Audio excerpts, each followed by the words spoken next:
Welcome to Green is Good, and today we go to our first Green is Good edition down under in Australia, and we're so excited and honored to have with us today Leyla Acaroglu. Leyla, welcome to Green is Good. Thanks for having me. Leyla, before we get into any questions about the great organization you're involved with, Eco Innovators, I'm going to ask you a little bit about yourself first. Talk a little bit about your journey, how you ended up here, and, was this planned? Was this by accident? Was this a little bit serendipity? Talk a little bit about your history first, please. Well, when I finished studying at high school, I really wanted to get into design. I thought, what a great job, I could spend all day being creative and I'd be able to make things, and I had this crazy idea as a young person that I wanted to be an entrepreneur. And so I went and studied product design or industrial design, which for people who don't know is basically everything out there that's not a building or a piece of graphic material. Everything else is designed by people sitting in studios called product designers. And I spent a couple of years doing that. And in the middle of it, I realized that there was so much I didn't know about the impacts of that profession. And one teacher said to me one day that, there was this thing called the Gaia theory, and that everything in nature was interconnected, and that as a designer, the choices that you make about materials and processes have potentially big impacts on the planet and everything that lives on it. So I kind of freaked out by that and decided that I needed to learn more, and moved on from design school to studying social science and majoring in sustainability. I was really interested in understanding people and the planet and how everything works. And so I did that, and I finished studying those 2 degrees a while ago, and since then have kind of forged a path in what's called eco-design or design for sustainability. So my profession now is all about trying to engage other designers and young people, not even that young actually, a lot of people who work in the design industry with sustainability, and how there's so much potential and opportunity for innovation if you look at sustainability as an opportunity rather than a problem. You're so right, and we're so thankful you're on, because this is such an important topic that we haven't covered enough. So you are the sustainability strategist and the director of Eco Innovators. Tell us a little bit, before we get into what this whole design element is to sustainability, what is Eco Innovators? I'm on your wonderful website. For our listeners out there who want to join along, it's www.ecoinnovators.com.au. Can you share a little bit about what Eco Innovators does? Sure. Well, we're partly a consultancy where we provide advice to organizations, big and small, government agencies, non-government agencies, you name it, Sure. around using sustainability as a strategy. Right. And how people can actually engage with sustainability as a business or a professional objective rather than being that kind of add-on thing that we have to do because somebody told us to. And that's part of what we do. And the other part is that we create educational resources that are freely available. And if people do go to the website, they can get links to a number of projects we've done that are being used in primary schools, secondary schools, and high schools around the world now, from animation projects that talk about sustainability and life cycle thinking and eco-design, through to card games that can be played in the workplace or in an educational setting, to understanding how innovation and sustainability can be engaged, and how that kind of approach, this kind of design thinking, sustainability design thinking approach, can really result in innovative outcomes. Wonderful. And, so now at Eco Innovators, you talk about, and I'm on your website now, and it is, first of all, for our listeners out there who beyond this interview want to hear Leyla's great thoughts on this whole issue of life cycle thinking and sustainability, you have to watch her TED Talk. You've done such a great job with that TED Talk. I watched it this past weekend. It was so wonderful to listen to. But for our listeners today that haven't had the ability to watch that yet, talk a little bit about what you mean about life cycle thinking. Sure. So basically, everything that's created goes through a series of life cycle stages. Even you and I do. Right. So if I asked you to tell me your life story, you'd be able to potentially tell me about how your parents met. Some people don't have that much detail. But most people can tell us the story of their childhood and their adolescence and where they are right now. And they can tell you about where they want to be. And what we look at when we create a product, or a product that already exists in the world, is we look at everything that's gone into creating it, all the way back to the establishment of a farm if you're making a woolen jumper, or the mine site if you're making an aluminium can. You see, if we go all the way back to the original conception stage of a product, we start to understand the different types of environmental impacts that different products have, and we can compare them, and we can start to make better choices if we're a designer or a consumer or even a company.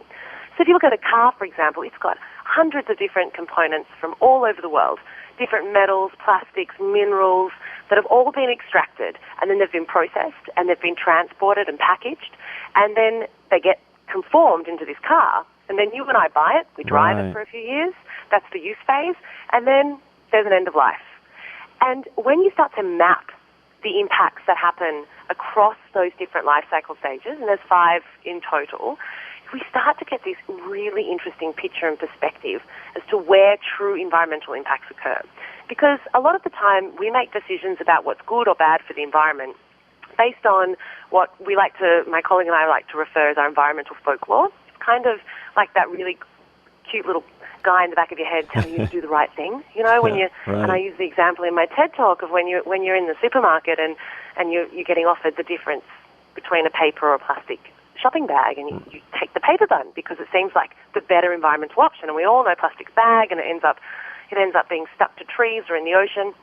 But when we looked at the entire life of the paper bag and the plastic bag, what we actually discovered using the scientific methodology of life cycle assessment, which is an international standard organization accredited process of assessing the environmental impacts of a product, we discovered that because of the weight of the plastic bag and the paper bag, so a plastic bag's much lighter than a paper bag, the environmental impacts are greater across the entire life of the paper bag than they are for the plastic bag. And what's critical with this is that when you compare a kilo of plastic and a kilo of paper, plastic is more environmentally detrimental. It does have bigger impacts. Right. But carrying your groceries home from the supermarket doesn't require a kilo of each product. It requires a few grams of plastic and quite a few more grams of paper.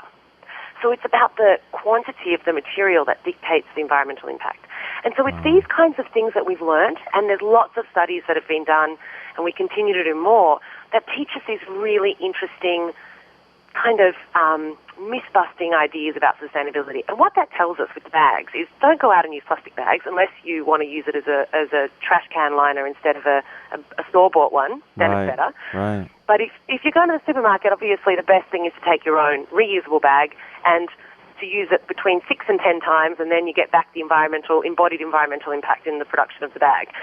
Wow. But anyway, so life cycle thinking basically is a way of seeing the world, and it's a way of exploring and understanding how we create and consume things.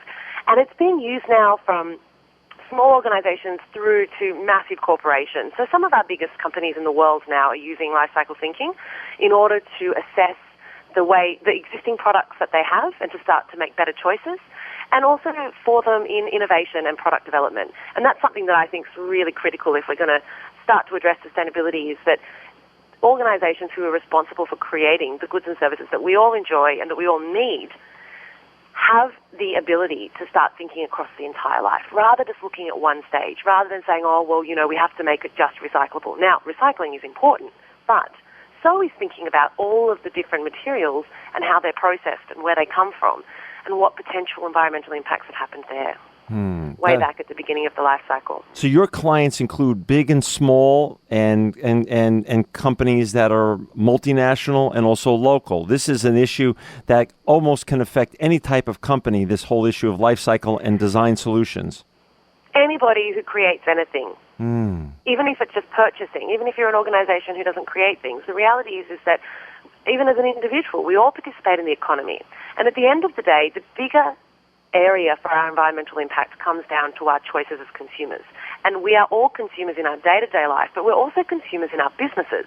Even if you're a secretary just choosing what tissues to buy for the office, that choice has a major impact. And if you don't understand, which company is making better choices or has, say, for example, FSC, which is Forest Stewardship Council certified paper, as opposed to just your average tissue paper that's come from potentially endangered areas, then you're not making the types of choices that help to facilitate an economic shift towards sustainability. And you see, that's where design comes in because, well, on one hand you have the consumers, and on the other hand you have the designers and the producers. And the producers ultimately are companies. They're the ones producing the goods.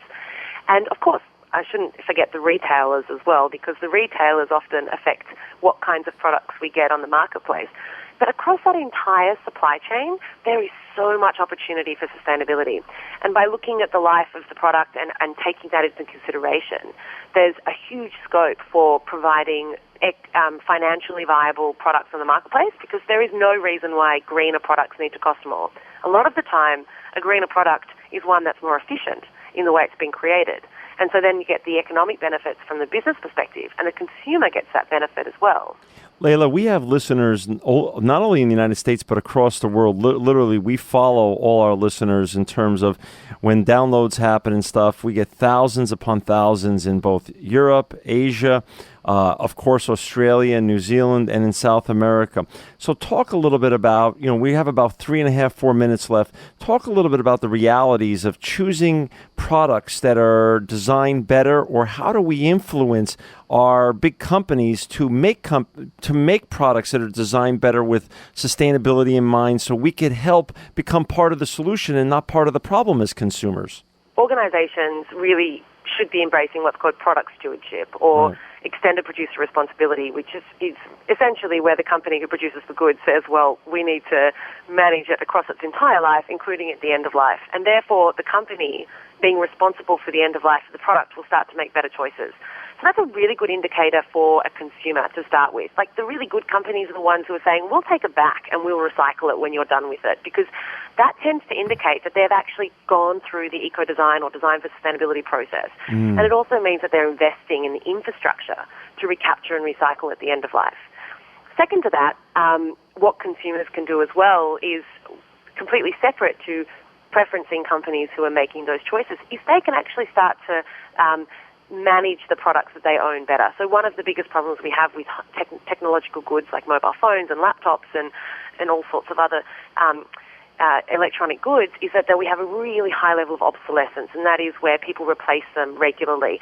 And that obsolescence can be intentional, so the company's actually created the product so you can't open it and you can't get the battery out if the battery dies. Like my mobile phone is right now, it lasts about 2 hours, and I'm determined to not replace it.